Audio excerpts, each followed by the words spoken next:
요즘엔 우리나라가 심지어 해외보다 금가격이 더 싸요. 아, 더 싸요. 네, 이게 1년에 한 번 내지 두 번 정도밖에 안 오거든요. 과거에도 제가 금을 샀던 타이밍들을 보면 다 이럴 때만 샀어요. 사실은 이건 공급적인 문제다 보니까 시간이 지나면 다시 이제 국제 시세에 맞춰져요. 지금 역프리미엄이면 이 역프리미엄만큼은 안전마진으로 먹고 시작할 수 있다는 그런 좋은 기회이기도 하고, 사실 역프리미엄이 나타날 만큼 사람들이 관심이 없다는 뜻이니까 금이 정말 매력적인 가격까지 떨어졌구나, 되게 저평가구나, 그렇게 받아들일 수 있는 포인트다.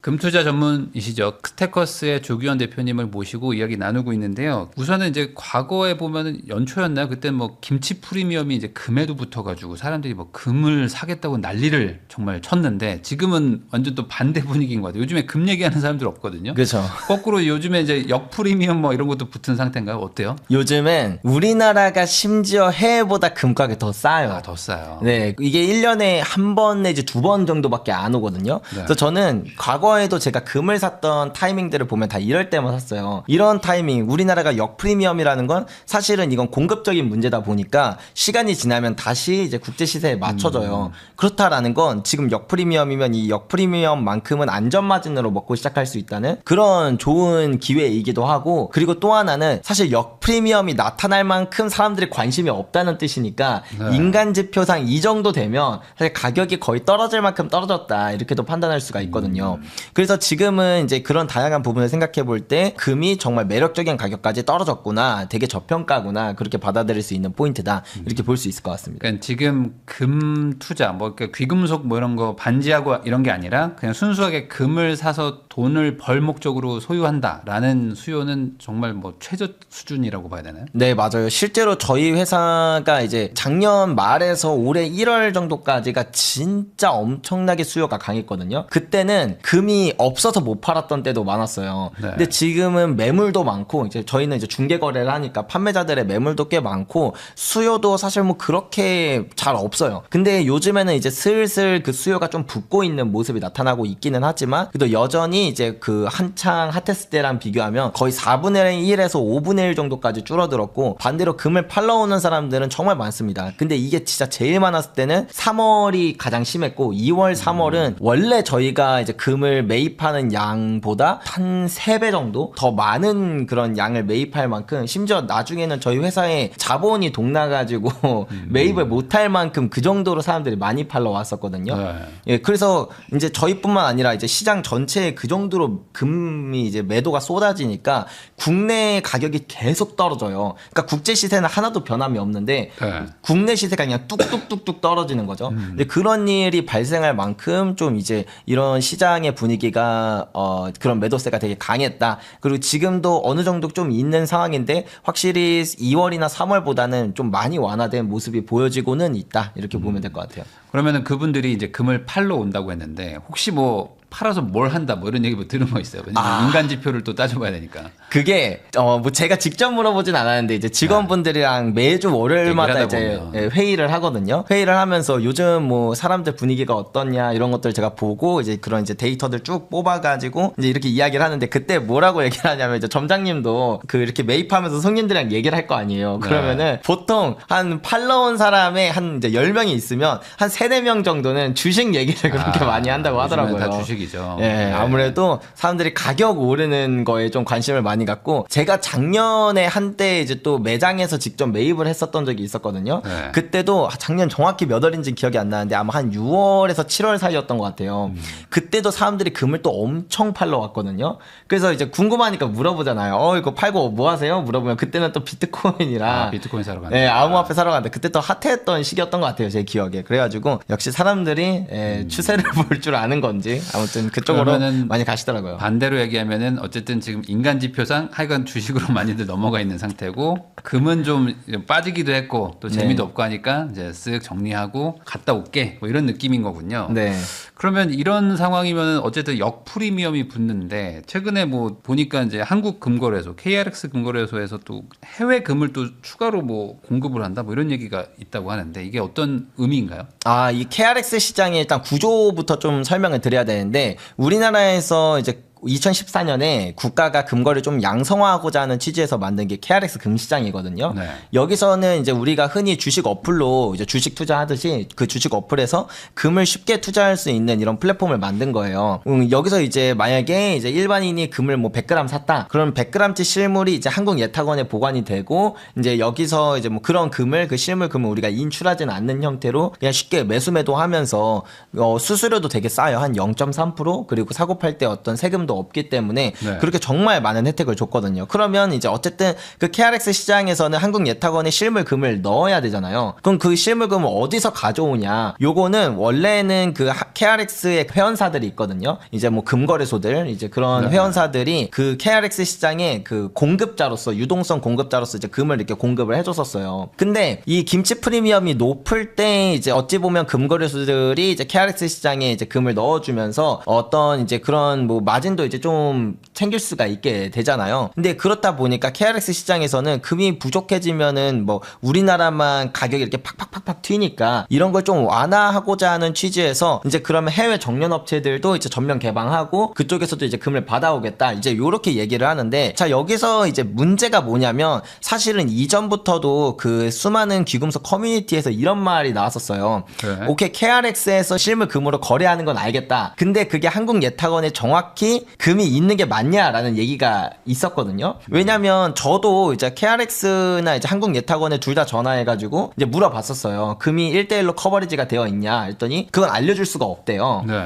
그러면 오케이 알겠다. 그러면 지금 그 금을 갖고 있는 금을 시가총액 같은 거는 좀 공개를 해줄 수 있는 거 아니냐라고 했더니 그것도 공개해줄 수가 없대요. 그러니까 결국엔 KRX에서 호가창으로 우리가 막 거래하는 그 금이 실제 금인지 아닌지 우리가 알 수 있는 방법이 없다는 거예요. 근데 이것 자체도 일단 문제였는데 하나 더 여기서 문제가 생긴 거죠. 저희 같은 경우에도 해외에서 이제 금이 부족할 때는 이제 금을 사오거든요. 예를 들면 이제 독일 같은 데서 좀 많이 사오는데 이제 독일이나 홍콩이나 이런 데서 금을 사오면 홍콩 같은 경우에 좀 빨리 와요. 근데 이제 LBMA 회원사들이 워낙 이제 공신력이 높으니까 그 런던 금시장협회의 이제 회원사인 곳들에서 금을 정년한 금을 가지고 오는데 시간이 좀 오래 걸려요. 예, 호주나 아니면 이제 독일이나 이제 이런 데서 보통 가지고 오는데 스위스나 이런 데서 금을 가지고 오면 평상시에는 한 2주 근데 정말 그렇게 막 김치 프리미엄이 붙을 만큼 금에 대한 수요가 높으면 심하면 2달까지도 걸린단 말이에요. 그러면 결국에는 KRX는 지금도 사실은 실물 금이 제대로 커버리지 되고 그렇게 거래되는지 불투명한 시장인데 여기서 예를 들면 뭐 그렇게 해외 정년업체랑 계약을 해서 뭐 금을 뭐 10kg 정도 또 받기로 했다. 그러면서 유동성을 KRX에 10kg를 뿌리면 실제로 안 그래도 금이 있는지 없는지 모르는데 이거는 100%로 없는 금을 거래하는 그런 종이금 시스템이 되는 거잖아요. 그러면 이게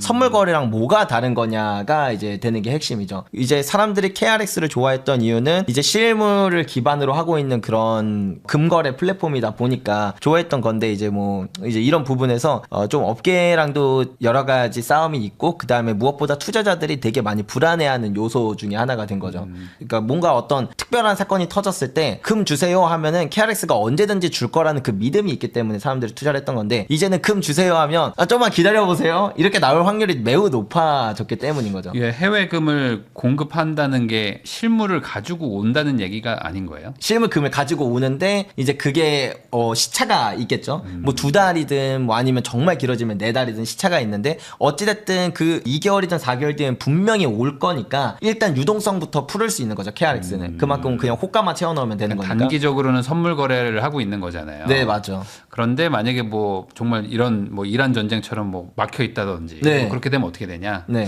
물론 이제 뱅크런처럼 모두가 다 꺼내면 문제가 되겠지만 뭐 어느 정도 뭐 적절하긴 하겠지만 네. 어쨌든 현물 거래소라는 개념에서는 조금 안 맞는다. 네, 방금 말씀을 딱 너무 좋게 해주셨는데 그러면은 사실은 우리가 선물을 투자하는 거랑 아무런 차이가 없게 되는 거거든요. 그렇기 때문에 이제 더욱더 투자자들이 이제 금이라는 건 카운터파티 리스크가 없어서 그 매력적인 자산인데 이제 뭐 이란 이스라엘 전쟁처럼 사실 뭐 하나 터지면 그냥 바로 카운터파티 리스크고 이게 가장 적나라하게 보여졌던 게 2022년 LME LME 니켈 사태거든요. 네. 이게 이제 런던이 이제 전 세계에서 가장 큰 귀금속 시장 중에 하나인데 여기가 역사도 엄청 오래됐어요. 근데 여기서 이제 2022년에 러시아 우크라이나 사태가 터졌잖아요. 그러니까 러시아에서 공급되던 니켈 공급이 탁 막힌 거예요. 근데 LME는 선물 거래소예요. 실제로 있진 않지만 미리 그냥 계약을 하고 거래를 한 거죠. 그러니까 이제 당장 이제 러시아 우크라이나 사태 터지니까 공급은 받아야 되는데 니켈을 못 주는 거죠. 그래서 LME는 어떤 결정을 내렸냐면 처음에 이제 거래 정지를 시켜놓고 잠깐 고민 좀 하다가 야 그냥 거래 전면 취소야 하고 원래 그 니켈을 싼 가격에 샀었던 사람들의 그 포지션을 강제로 다 취소를 시켜버렸던 일이 있었어요. 그러니까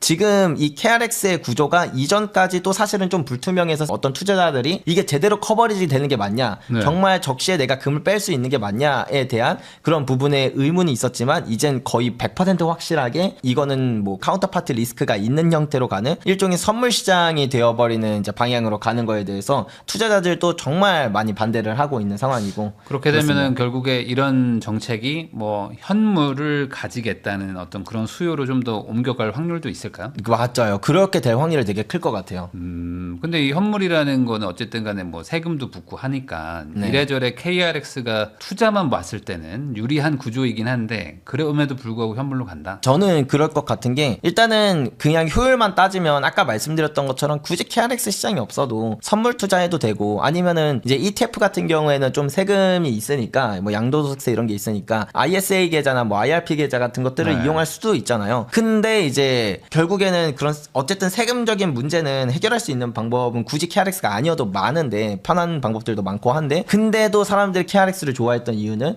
저는 그 카운터파트 리스크라고 생각을 하거든요. 언제든지 정말 필요할 때 내가 실물을 찾을 수 있을 거야라는 그 믿음. 근데 네. 이제 이거는 뭐 거의 물 건너갔다라고 봐야 되니까 그러면은 그런 부분에서 리스크가 많이 생기는 거죠. 그러면은 현금이든 뭐 어쨌든 뭐 자금을 들여가지고 이제 현물을 산다는 거는 부가세는 좀 감수하고 포기하고 사는 거 아닌가요? 그래서 살 때부터 뭐 이미 뭐 10몇 프로 손해 보고 산다 이런 얘기들 많잖아요. 그렇죠. 아무래도 그런 부분이 조금 아쉬운 부분이기는 한데 그래도 뭐 그렇게 해서라도 만약에 카운터파트 리스크를 줄일 수 있다라고 한다면 그런 매력적인 거고 아니면 나는 죽었다 깨어도 부가세 내기 싫다 하면은 저번에 말씀드렸던 것처럼 사실 중고거래를 해도 되거든요. 중고거래를 하는 거는 이제 합법적으로 부가세가 없이 거래할 수 있는 거의 유일한 방법이기 때문에 개인이라면 뭐 그런 중고거래를 하는 것도 방법이 되긴 하니까 뭐 그런 방식으로 많이 옮겨가지 않을까 싶긴 하더라고요. 지난번에 나와주셨을 때 텅스텐 뭐 이거 위조금 이런 거에 얘기 잠깐 해주셨는데 뭐 그 사이에 조금 뭐 개선 사항이라든지 뭐 어떻게 좀 시장이 변화된 게 있을까요? 아무래도 이제 가짜금? 그 가짜금 이슈가 많이 발생하고 나서 우리나라에서도 이제 그런 감정을 어떻게 하는지에 대한 시스템이 많이 바뀌고 있어요. 그래서 제가 지난번에도 이제 그런 가짜금 관련해서는 감정할 수 있는 방법이 사실은 좀 단순하다. 근데 그게 옛날에는 우리나라의 텅스텐금이 이제 화제가 된 적이 없었기 때문에 그런 감정 방법들이 이제 해외에서는 되게 당연한 방법이고 되게 간단한 방법인데 그게 우리나라에 네. 아직 못 들어왔을 뿐이다라고 말씀드렸던 것처럼 이제 뭐 전독성 검사라던가 아니면 초음파 검사 같은 걸로 정말 쉽게 이제 가짜금인지 아닌지는 다 알 수 있습니다. 아 이제는 돼요? 네, 그 기계가 사실 그렇게 비싸지도 않아요. 오히려 그 순도를 보는 기계, 지금 이 금이 순도가 몇 프로냐를 보는 기계는 보통 싼 것도 한 3, 4천만 원에서 비싼 거로 가면 이제 억 단위로 되게 비싸지거든요. 근데 얘가 이제 단순히 진짜 금이냐 아니냐 정도를 보는 그 이제 초음파 검사기나 아니면 전도성 검사기는 한 200만 원? 진짜 비싼 걸 사도 한 800만 원 정도면 살 수 있어가지고 그런 것들이 시장에 많이 보급되고 있다. 이렇게 보시면 될 것 같아요. 그러면 어떤 가짜금에 대한 걱정은 조금 이제 어느 정도는 해소가 됐다. 네. 이렇게 좀 정리할 수 있겠네요. 네, 어쨌든 맞습니다. 그렇지만 또 이제 KRX 쪽에서 이제 뭐 외국에서 이제 싣고 오면서 그 시차가 생기는 부분은 좀 우려된다. 네, 맞아요. 네.